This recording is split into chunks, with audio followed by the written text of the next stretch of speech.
السلام علیکم ورحمۃ اللہ وبرکاتہ۔ الحمد للہ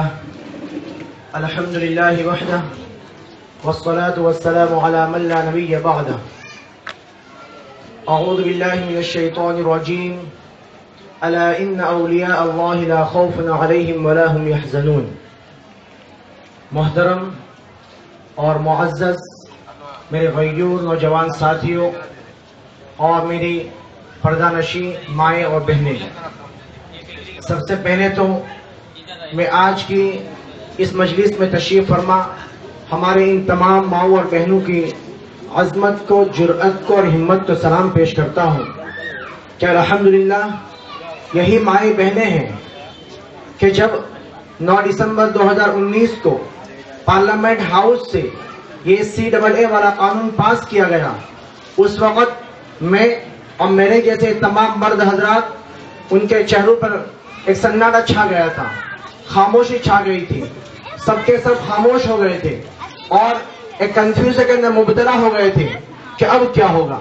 لیکن الحمدللہ اسی وقت چاہے JNU ہو یا علی گڑھ مسلم یونیورسٹی کے اسٹوڈنٹس ہو یا پھر جامعہ کے طلباء اور طالبات ہو، انہوں نے اس تحریک کو زندہ کیا اور پھر 15 دسمبر کے بعد سے الحمدللہ ہماری یہی مائیں بہنیں ہیں جنہوں نے اس تحریک کے اندر جان بخشی اور آج اس مومنٹ کو سنبھالے ہوئے ہیں کہ جب سے آپ نے روڈ پہ اتارنا شروع کر دیا ہے اور شاہین باغ کی صورت میں جگہ جگہ پروٹیسٹ شروع کر دیا ہے،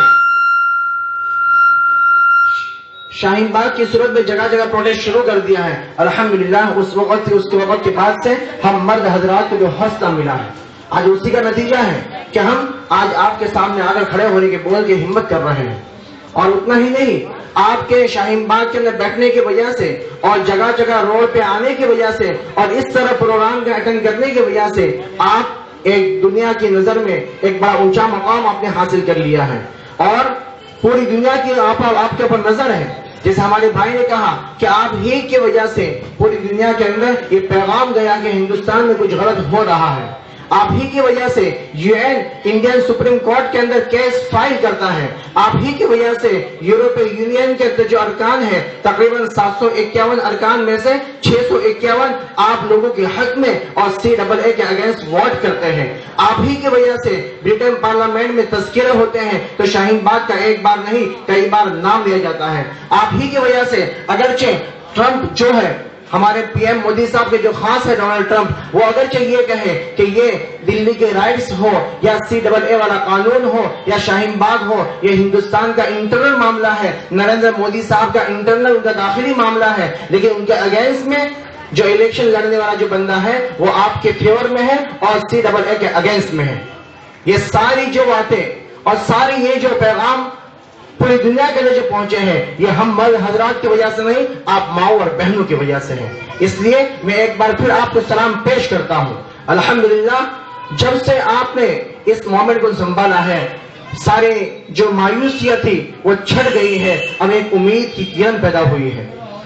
تو ہمیں یہ سمجھنا ہے کہ آخر وہ مائیں بہنیں جن کا کام تھا گھر کے کچن کو سنبھالنا، جن کا کام تھا گھر کے اندر کھانا پکانا، جن کا کام تھا گھر میں بچوں کو تیار کر کے اسکول بھیجنا، آخر ان کو کیا ضرورت پیش آئی جس کی وجہ سے آج روڈ پہ آگے بیٹھی ہوئی ہے؟ اور ایک دن سے نہیں، تقریباً 80 ڈیز سے زیادہ ہو چکا ہے دلی کے شاہین باغ کے، بمرہ کے شاہین باغ کو تقریباً 55 دن ہو چکے ہیں، 24 گھنٹہ روڈ پر ہماری مائیں اور بہنیں ڈٹی ہوئی ہیں، جمی ہوئی ہیں، ان کا امتحان آسمان نے بارش کے ذریعے سے لیا اور پولیٹکس لوگوں نے دلی کی رائٹ کے ذریعے سے لیا، لیکن الحمدللہ ان کے قدم میں کسی بھی قسم کی لغزش اور جنبش نہیں آئی۔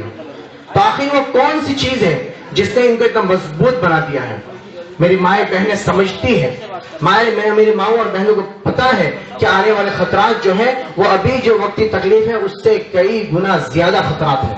یہ جو CAA والا قانون ہے، یہ قانون ایسے ہی نہیں لایا گیا، یہ قانون ایک بندش ہے، ایک سیفٹی ہے ان لوگوں کے لیے جو NRC اور MPR کے ذریعے سے جن کی شہریت کو ریجیکٹ کیا جائے گا۔ یہ بات اور ہے کہ ہمارے امت شاہ جی جو ہوم منسٹر ہیں، وہ بنگال کے ایک بڑے پروگرام میں اعلان کرتے ہیں کہ ہندو بھائیوں، جین، بودھ، کرسچن، پارسی، آپ لوگوں کو ڈرنے کی ضرورت نہیں ہے، ہم اگر NRC کے ذریعے سے اور MPR کے ذریعے سے آپ کی شہریت چھین لیں گے تو CAA کے ذریعے سے آپ کو شہریت ریٹرن کر دیں گے. لیکن میری بات اگر ہمارے ہندو بھائیوں تک پہنچ رہی ہے تو ان کو کان کھول کر سن لینا چاہیے کہ امت شاہ جی صرف مسلمانوں کے دشمن نہیں ہے, ہم ہندوستان کے تمام اقلیت کے, چاہے دلت ہو, O B C, S T, جتنی مائنورٹیز ہیں, ہر ایک کے دشمن ہیں, کیونکہ وہ ہر ایک کے ساتھ جو دھوکہ دے رہے ہیں اور ہر ایک کے ساتھ چیٹنگ کر رہے ہیں. وہ اس طور پر کہ ایک طرف ہمارے ہندو بھائیوں کو بھروسہ دلاتے ہیں کہ آپ کو ڈرنے کی ضرورت نہیں ہے, یہ ہم قانون لائے ہیں آپ کی شہریت کو باقی رکھنے کے لیے اور آپ کی شہریت کو ریٹرن کرنے کے لیے. لیکن یہی امت شاہ جی جب پارلیمنٹ ہاؤس میں کھڑے ہو کر CAA کا تعارف کراتے ہیں, اس کی پہچان کراتے ہیں, تو وہ کیا کہتے ہیں, آپ نے بھی سنا ہوگا, وہ یہی کہتے ہیں CAA یہ وہ قانون ہے جس کی وجہ سے افغانستان سے, بنگلہ دیش سے, پاکستان سے جو بھی دھارمک اتپیڑن آئیں گے ہم ان کو شہریت دیں گے. پھر ہمارے وہ ہندو بھائی جو کئی سالوں سے, کئی برسوں سے, کئی پشتوں سے اور کئی پیڑھیوں سے ہندوستان کے اندر رہتے ہوئے آئے ہیں, آپ نے اپنے سسٹم کے صحیح نہ ہونے کی وجہ سے ان کی شہریت کو چھین لیا ہے. ان کی شہریت کا کیا ہوگا, ان کو شہریت کون دے گا؟ آپ نے پاکستانیوں کو شہریت دینے کا وعدہ کیا, افغانیوں کو شہریت دینے کا وعدہ کیا, اور بنگلہ دیشیوں کو اگرچہ وہ غیر مسلم ہو ان تمام کو شہریت دینے کا وعدہ کیا. ہمارے پراپر وہ ہندوستانی ہندو بھائی جو کئی سالوں سے, کئی پیڑھیوں سے ہندوستان کے اندر رہتے آئے ہیں, ان کی شہریت کا کیا ہوگا؟ آخر یہ پبلک کو مس گائیڈ کرنا چاہتے ہیں, ہندو مسلم کے درمیان میں نفرت کی دیوار کھڑی کرنا چاہتے ہیں, یہ کہہ کر کہ ہندو بھائیوں کو ڈرنے کی ضرورت نہیں ہے, ان کو خاموش رہنا چاہتے ہیں. اور ان کی منشا یہ ہے کہ ابھی مسلمانوں کو الجھا دو, مسلمان الجھ جائیں گے اور مسلمانوں سے جب ہم نمٹ لیں گے اس کے بعد سیکنڈ راؤنڈ ہندو بھائیوں کے ساتھ نپٹیں گے. اور آخر یہ ضرورت کیوں پڑی؟ انہوں نے دیکھا کہ آسام میں جب NRC کروایا گیا اور جس کے اوپر تقریباً 1750 کروڑ روپیہ خرچ کیا گیا حکومت کی جیب سے, اور پبلک نے اپنے ڈاکیومنٹ صحیح کروانے کے لیے, اپنی شہریت پروف کروانے کے لیے اپنے جیب سے جو خرچ کیا اس کا تو کوئی حساب نہیں ہے. اور ہمیں پتا ہے کہ اگر حکومت 5 روپیہ خرچ کرتی ہے تو پبلک کو 50 روپیہ خرچ کرنے کی ضرورت پڑتی ہے. جو کاغذ حکومت کی طرف سے 5 روپے ملتا ہے وہی ہم سسٹم سے جائیں گے وکیل کے ذریعے سے تو 50 روپے 500 روپے کا ہوں گے اتنا خرچ آتا ہے. تو اگر حکومت کا 1750 کروڑ روپے خرچ ہوا ہے تو پبلک کا کتنا خرچ ہوا ہوگا؟ لیکن اس کے باوجود ہمارے یہی پولیٹیکل حضرات ایک بار اعلان کر رہے تھے کہ آسام کے اندر تقریباً 70 لاکھ گھسپیٹھی بنگلہ دیشی ہے, بعد میں کہنے لگے کہ 40 لاکھ ہے. جب NRC کی لسٹ 2019 میں آؤٹ ہوئی تو پتا چلا کہ 19,32,000 لوگ NRC کی لسٹ سے آؤٹ ہوئے ہیں. اس میں سے بھی تعجب کی بات یہ ہے کہ ہمارے ہندو بھائی تقریباً 14.5 لاکھ ہندو بھائی تھے جن کے ساتھ ہمیں دلی ہمدردی ہے کہ ان کے ساتھ جو ہوا وہ غلط ہوا ہے. لیکن ان کو خدشہ ہوا کہ اگر یہی سسٹم پورے ہندوستان میں نافذ کیا گیا تو پھر ہمارے ووٹ بینک کا کیا ہوگا, ہمارے ووٹ ٹوٹ جائیں گے, ہندو کو ووٹ کٹ جائیں گے. تو انہوں نے ہندو بھائیوں کو دھوکہ دینے کے لیے یہ پیترا اپنایا کہ CAA کے ذریعے سے ہندو بھائیوں کو دھوکہ دیا جائے اور مسلمانوں کو الجھا دیا جائے. لیکن میرے ماں بہنوں, یہ CAA تبھی کامیاب ہو سکتا ہے جب یہ NRC اور NPR کے ذریعے سے آپ کی شہریت چھینیں گے تب.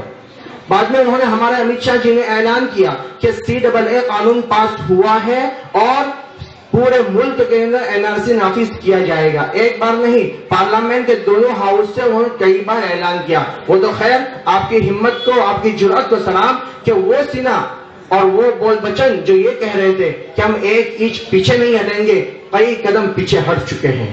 اور جہاں کھڑے ہو کر جس گھمنڈ کے ساتھ میں انہوں نے اعلان کیا تھا کہ ہم NRC نافذ کریں گے پورے ملک کے اندر, اسی اسٹیج پہ اور اسی سیٹ پہ بیٹھتے ہوئے انہوں نے اعلان کیا کہ ہم نے ابھی تک NRC کے اوپر چرچا ہی نہیں کیا ہے. یہ تو خیر ہمیں دھوکہ دینے کے لیے کہ ہماری مائیں بہنیں جو روڈ پہ بیٹھی ہوئی ہیں اپنے گھروں کو چلی جاوے. دنیا کا پریشر جو ان کی طرف آ رہا تھا, دنیا کے پریشر کو ہلکا کرنے کے لیے کہ ہم نے لوگوں کی بات مانتے ہوئے NRC کو ریجیکٹ کیا ہے. لیکن یہ بڑے چال باز ہیں, بڑے جھوٹے ہیں, بڑے مکار ہیں. انڈینس کے ساتھ میں انہیں کہوں گا کہ مسلم کے ساتھ میں یا ہندوؤں کے ساتھ میں, پوری انڈینس عوام کے ساتھ میں یہ دھوکہ دے رہے ہیں. وہ انفارمیشن جو یہ NRC کے ذریعے سے ہم سے کلیکٹ کرنے والے تھے, ہم سے حاصل کرنے والے تھے, وہ پوری انفارمیشن یہ NPR کے ذریعے سے حاصل کرنے والے ہیں. وہ NPR جو 1 اپریل سے ہمارے پورے مہاراشٹر کے اندر اور پورے انڈیا کے اندر شروع ہونے والا ہے. اور پھر سے اوپر سے کہتے ہیں کہ لوگ بے مطلب کیا NPR سے ڈر رہے ہیں. NPR کو نئی چیز نہیں ہے, ہر 10 سال میں ہوا کرتی ہے. ہم بھی جانتے ہیں ہر 10 سال میں مردم شماری ہوا کرتی تھی, جن گننا ہوا کرتی تھی, سینسس ہوا کرتا تھا. لیکن ہمیں یہ بھی معلوم ہے کہ سینسس میں, مردم شماری میں اور جن گننا میں وہ ڈیفرنس ہے, اور آپ جو NPR اب کی بار لے کے آئے ہو اس میں بہت انتر ہے, بہت ڈیفرنس ہے. ایگزامپل, پہلے جب جن گننا ہوا کرتی تھی, مردم شماری ہوا کرتی تھی, اس میں کچھ موٹے موٹے سوالات ہوا کیا کرتے تھے. جیسے پوچھتے تھے, ہمارے گھر پہ آتے تھے, آپ کا نام کیا ہے, آپ کی جینس کیا ہے, جینڈر کیا ہے, ایج کیا ہے, آپ کے گھر میں کتنے افراد رہتے ہیں. کچھ موٹے موٹے سوالات ہوا کرتے تھے.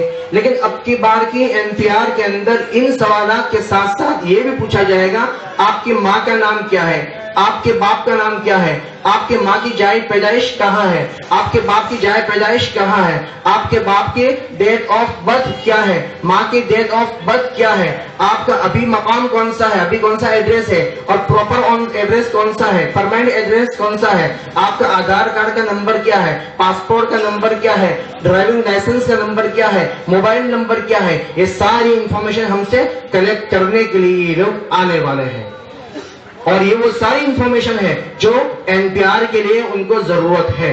اسی لیے ہمارے بڑوں نے ان کی چال بازی کو دیکھتے ہوئے متفقہ طور پر فیصلہ کیا ہے, چاہے علماء کرام ہو, وکلا ہو, سپریم کورٹ کے ریٹائرڈ ججز ہو, ہر ایک نے متفقہ طور پر فیصلہ کیا ہے کہ ہم اب کی بار کی اس NPR کا کھلم کھلا بائیکاٹ کا اعلان کرتے ہیں. ہم بالکل کوپریٹ نہیں کریں گے, جو بھی آئیں گے ان کے ساتھ تعاون بالکل نہیں کریں گے. اور تعاون کس طریقے سے نہیں کریں گے, نہ ہم ان کو کاغذ دکھائیں گے اور نہ ہم اپنی پرسنل اور نجی معلومات ان کے ساتھ شیئر کریں گے, زبانی بھی شیئر نہیں کریں گے. اور ایک بات ہمیں یاد رکھنا چاہیے, ہم یہ سوچیں کہ ہمارے گھر پہ بڑے پولیس والے آئیں گے, کچھ افسران آئیں گے تو ہم ان کے ساتھ اپنی معلومات شیئر نہیں کریں گے. ہرگز یہ دھوکے میں نہ رہے, یہ بڑے مکار ہیں, بڑے چال باز ہیں. ہمارے سامنے جو فیس کرنے کے لیے لوگوں کو بھیجیں گے, بڑے معصوم چہرے ہمارے سامنے آئیں گے. میونسپل اسکول کے جو اسٹاف ہے, جو ٹیچر حضرات ہے, چاہے لیڈی ہو یا جینٹس, ان کی ذمہ داری لگا دی جائے گی. وہی ہمارے گھر پہ آئیں گے اور ڈور ٹو ڈور آئیں گے. ہم ہرگز یہ نہ سوچے کہ ان کے پاس تو ہمارے بچے ہیں, بڑے معصوم ہیں, بڑے بھولے ہیں, یہ ہمارا برا نہیں کر سکتے ہیں, ہماری پرسنل انفارمیشن ان کے ساتھ شیئر کرنے میں کوئی حرج نہیں ہے. ہرگز نہیں, ہرگز نہیں. ان کو پریشر دیا جا رہا ہے کہ آپ کو ڈور ٹو ڈور جانا ہے اور انفارمیشن کلیکٹ کر کے آنا ہے. اگر ہم نے ان کے ساتھ انفارمیشن شیئر کر دی تو پھر کیا ہوگا, یہ پوری انفارمیشن یہاں سے جائے گی تحصیلدار آفس میں, سارے ڈاکیومنٹس, سارے فارم جائیں گے تحصیلدار آفس میں. پھر تحصیلدار آفس میں وہ پیون, وہ کلکر اور وہ کارکن جو ایک چائے کے اندر بک جاتا ہے, 100 روپے کے نوٹ کے اندر ہم جو چاہے وہ اسے دکھا دیتے ہیں, وہ ہماری شہریت ثابت بھی کرے گا اور ہماری شہریت ریجیکٹ بھی کرے گا. حکومت نے اس کو اختیار دیا ہے کہ وہ جس کی چاہے اس کے شہریت کے سامنے ڈی لکھ لے. جن لوگوں کے سامنے ڈی لکھ دیا, جن فارمز کے اوپر ڈی لکھا گیا, ڈاؤٹ فل اور مشکوک شہری سٹیزن قرار دے دیا گیا, پھر ان کو کال آئے گی, بلاوا آئے گا, یا پھر ان کے نام کی نوٹس آئے گی کہ آپ کی شہریت مشکوک ہے, آپ ڈاؤٹ فل سٹیزن ہے, آپ آئیے اپنے ڈاکیومنٹس کو لے کر اور پروف کیجئے کہ آپ انڈین ہیں. ایک طرف امت شاہ جی چلا کے اعلان کرتے ہیں کہ ہم کاغذ نہیں مانگیں گے, لوگوں کو ڈرنے کی ضرورت نہیں ہے, لوگوں کو کاغذ دکھانے کی ضرورت نہیں ہے. پھر یہاں کاغذ کیوں مانگتے ہو, پھر یہاں کاغذ کیوں مانگتے ہو؟ وہ چیٹ کر رہے ہیں. پہلے اسٹیپ پہ کاغذ نہیں مانگیں گے, دوسرے اسٹیپ پہ کاغذ نہیں مانگیں گے, تیسرے اسٹیپ پہ جا کر کاغذ مانگیں گے. پھر وہاں پہ کاغذ ہم پروف نہیں کر پائے, اور یقین ہے کہ پروف نہیں کر پائیں گے. کیوں؟ کیونکہ کاغذ میں کھوٹ نہیں ہے. ایک بات کان کھول کر سن لو, کسی کے ڈاکیومنٹس میں, کسی کی شہریت میں کھوٹ نہیں ہے. اگر کھوٹ ہے تو ان کی نیتوں میں کھوٹ ہے, کھوٹ ہے تو ان کی نیتوں میں کھوٹ ہے. وہ جان بوجھ کر ہمیں اپنی شہریت سے محروم کرنا چاہتے ہیں. پھر یہاں سے جائیں گے اور کہا جائے گا کہ آپ کو فوراً ٹریبیونل کورٹ میں جانا ہے. کورٹ میں کیا ہوگا؟ ایک وقت تھا, کچھ مہینوں پہلے, کچھ عرصہ پہلے, کورٹ کو ہم ایک محبت کی نظر سے, ایک عظمت کی نظر سے دیکھتے تھے, اور ہم یہ کہتے تھے کہ یہ انصاف کا مندر ہے, جو بھی بندہ وہاں جاتا ہے اس کو انصاف ملتا ہے. لیکن ہم نے پچھلے کچھ عرصے سے کورٹ کے اندر کیا ہوتا ہے، حتیٰ کہ وہاں کے جو ججز ہیں وہ بیچارے خود پریس کانفرنس کرنے کے لیے مجبور ہو جاتے ہیں یہ کہنے کے لیے کہ ہندوستان کے سنویدھان کو بچانے کے لیے اور ہندوستان کی جمہوریت کو بچانے کے لیے آپ لوگوں کو روڈ پہ آنا ہوگا۔ اور اتنا ہی نہیں، اگر کوئی جج بیچارہ اپنے دل کی آواز پر لبیک کہتے ہوئے کوئی ججمنٹ سناتا ہے کہ ان بھڑکاؤ بھاشن دینے والوں کے خلاف آج کی آج FIR ہونی چاہیے اور کل مجھے اس کی رپورٹ کرنا ہے، تو کیا ہوتا ہے؟ 1 گھنٹے کے بعد اس کو دلی سے اٹھا کر ہریانہ ٹرانسفر کر دیا جاتا ہے۔ اور کرنے والے کون ہوتے ہیں؟ ہمارے صدر جمہوریہ رام ناتھ کووند جی اور چیف جسٹس بوبڑے صاحب، وہ نوٹیفیکیشن جاری کرتے ہیں چیف جسٹس مرلی دھر کے نام پر۔ تو اب بھروسہ کرے تو کس پہ کرو؟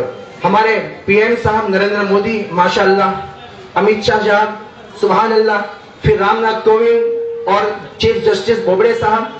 مطلب کہ یہ کہنا کافی ہے کہ بربادی گلستان کے لیے ایک ہی الو کافی تھا، یہاں تو ہر شاخ پہ الو بیٹھا ہے، انجام گلستان کیا ہوگا؟ اب بھروسہ کرے تو کس پہ بھروسہ کرے؟ اس کے لیے اب کی بار ہمیں کسی کے دھوکے میں نہ آنا ہے۔ اچھا، اپنے ڈاکیومنٹس کے دھوکے میں بھی نہ آوے، ڈاکیومنٹس کے دھوکے میں بھی نہ آوے کہ میرے پاس بڑی محنت سے بڑا پیسہ خرچ کر کے میں نے ڈاکیومنٹس صحیح کرا دیے ہیں، تو جب بھی MPR کرنے کے لیے کوئی بندہ آئے گا تو میں اپنے ڈاکیومنٹس دکھا دوں گا یا دکھا دوں گی۔ میرے ماں و بہنوں، اپنے ڈاکیومنٹس کے بلبوتے پہ ہم کبھی جیت نہیں سکتے ہیں۔ کیوں؟ اس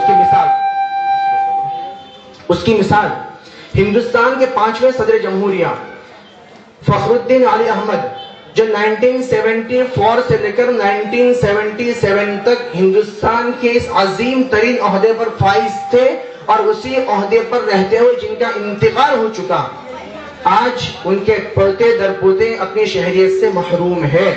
ان کی شہریت کو مشکوک کرا دے کر ڈاؤٹ فل سٹیزن قرار دے کر ان کو ڈیٹینشن سینٹر کے حوالے کر دیا گیا ہے۔ اس کے ساتھ ساتھ اور ایک اور مثال، ہندوستان کی آرمی کے اندر 30 سال تک خدمت انجام دینے والا فوجی ثناء اللہ خان، اس کو اٹھا کر ڈیٹینشن سینٹر میں ڈال دیا جاتا ہے یہ کہتے ہوئے کہ تمہاری سٹیزن شپ مشکوک ہے، تم ڈاؤٹ فل شہری ہو۔ اسی طرح 1986 سے لے کر 2016 تک فوج کی خدمت انجام دینے والا اجمل الحق نام کا بندہ، اس کو بھی اٹھا کر ڈیٹینشن سینٹر میں ڈال دیا جاتا ہے۔ کیا ان کے پاس ڈاکیومنٹ صحیح نہیں تھے؟ اگر یہ پاکستانی یا گھسپیٹھی یا بنگلہ دیشی تھے تو تم نے ہندوستان کے سب سے بڑی کرسی پر فائز کیسے کیا؟ تو پتہ یہ چلتا ہے کہ ڈاکیومنٹس میں کھوٹ نہیں ہے، کھوٹ ہے تو ان کی نیتوں میں کھوٹ ہے۔ اس کے لیے ہم نے اب کی بار فیصلہ کیا ہے کہ اب کی بار کے اس NPR کا کھل کر بائیکاٹ کا اعلان کرتے ہیں اور خصوصاً ہمارے ماؤں اور بہنوں تک اس پیغام کو ہم عام کریں گے، کیونکہ جب بھی NPR کرنے کے لیے بندے آئیں گے تو صبح 10 سے شام 5 بجے تک کے درمیان میں آئیں گے، اس وقت مرد حضرات گھر پہ نہیں رہیں گے۔ ان کا جو سابقہ ہونے والا ہے آپ ماؤں اور بہنوں سے ہونے والا ہے، اور یہ NPR کرنے کے لیے کچھ لوگ کسی اور بہانے سے بھی آئیں گے، کبھی مفت میں شیمپو دینے کے بہانے سے، ساڑی دینے کے بہانے سے، صابو وغیرہ کوئی نہ کوئی چیز دینے کے بہانے سے آئیں گے، لیکن خبردار ہم آج سے عہد کرتے ہیں کہ جب تک یہ قانون واپس نہیں لیا جائے تب تک ہم